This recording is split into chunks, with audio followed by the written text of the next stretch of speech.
We're also joined in by my colleague Bharvi Singh, who's joining us live in this broadcast. Good afternoon to you, Bharvi. This, of course, is a power-packed afternoon of diplomacy. We will get to know in some time from now as to what the contents of this Delhi Leaders declaration actually is. But at this point of time, do we know any details whether Russia and China are on the same page for a joint statement for the G20 forum this time around?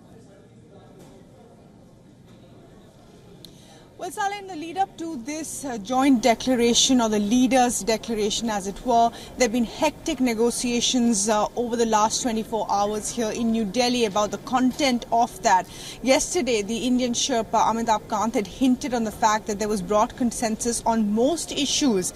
And of the 38 pages, Reuters reported that 75 paras had been agreed to, and there was one possible para that was left blank, for the countries to come to some sort of broad consensus on, and obviously that was on the Russia-Ukraine war. There was some tweaking of words that the Russian side wanted, the Chinese wanted, and of course India has played an enormous role in balancing that divide between the East and the West. Clearly, what we know now is that that declaration is done and it's going to be out, the wording of which we will know.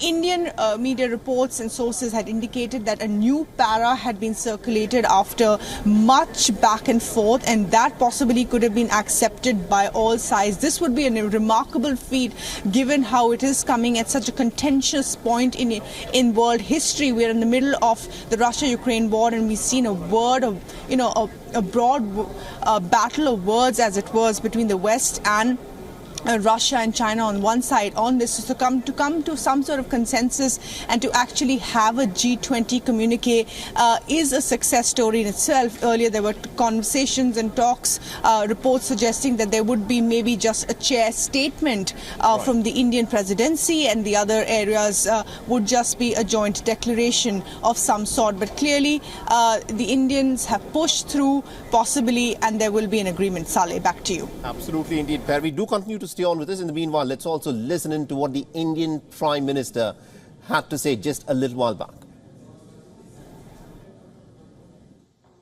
और आप सभी के सहयोग से नई Delhi G20 leaders summit declaration पर सहमति बनी है।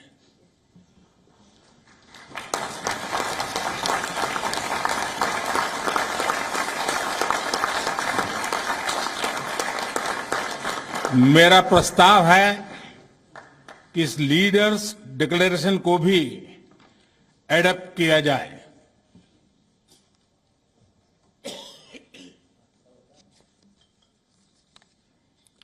मैं इस डिक्लेरेशन को एडॉप्ट करने की घोषणा करता हूं।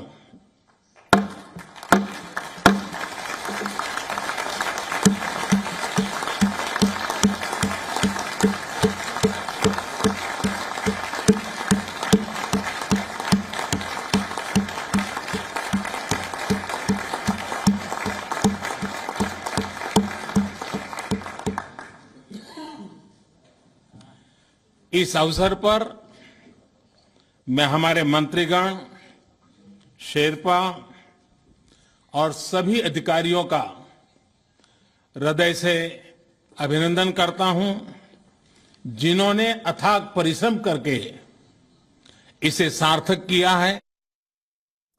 All right, so that of course was the statement by the Indian Prime Minister just a little while back, where he said the New Delhi Leaders agreement is something we will get to know in the next half an hour from now, because remember, this declaration has of course been adopted, but what are the contents of it, what exactly is being said, and what has been left out? These are aspects that we will get to know once the declaration is being put out in the public domain.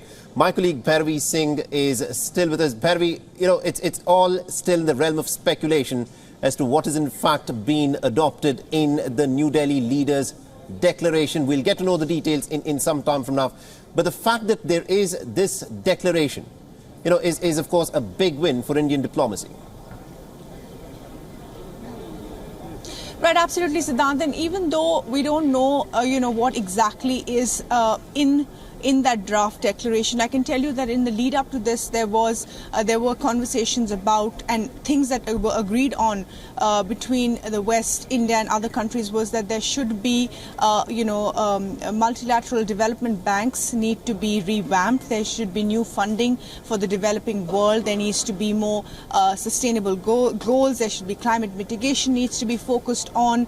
There needs to be a broader consensus on food and energy security, supply chain resilience. These are areas of commonality. These are areas where the West, China and India, all of these players were in fact on the same page because, if you look at what's happened in last year, 1/3 of the world is in recession. 70% of the countries are in some sort of debt. A lot of this debt is coming, of course, from China. America has, in fact, asked the World Bank. Absolutely, Bharvi. Go ahead, make your point. Right. Sorry, I thought there was some disruption there. The fact is that, Joe Biden, as president, has asked the U.S. Congress for $3.3 billion of aid from the Congress to supply that to the World Bank to, in a way, stop the coercive lending from China. But I can tell you that some of the focus points of the New Delhi Declaration are going to be strong, sustainable, balanced and inclusive growth. This has been the larger theme of India's G20 presidency. Accelerating progress on sustainable development goals, green development pact for a sustainable future, and multilateral institutions of the 21st century, as well as reinvigorating multilateralism. These are some of the themes that have been adopted possibly at the G20 declaration, Saleh. Absolutely, indeed. We'll, of course, get to know the contents in some time from now. But the fact, Bharvi, is that another momentous issue here is about the inclusion of the African Union into the G20.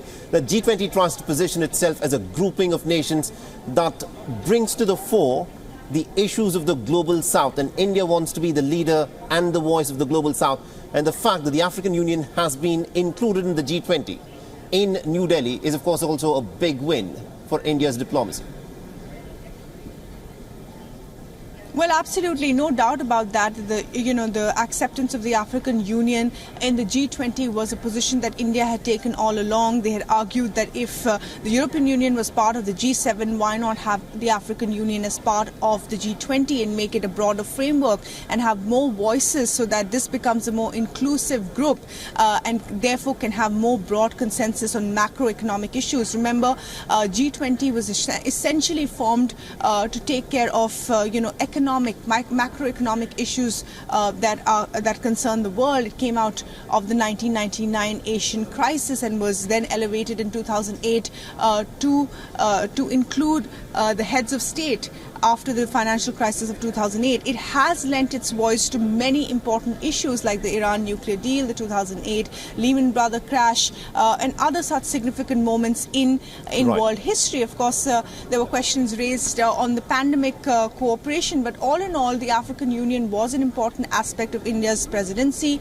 There were several meetings in the lead up to this by Prime Minister Modi. He in fact met 125 countries representing the African Union, and he said that we will be the voice of the global south. We will bring inclusiveness through our theme as well of Vasudev Kutumbakam, which means one earth, one family. Saleh. Absolutely, indeed, Bharvi. Thank you very much indeed for joining us and getting us all those details there. So the 55 African nation bloc, the African Union, is now officially a part of the G20, and the fact that it has happened in New Delhi in this edition of the G20 Summit is, of course, a big win for India. WION is now available in your country. Download the app now and get all the news on the move.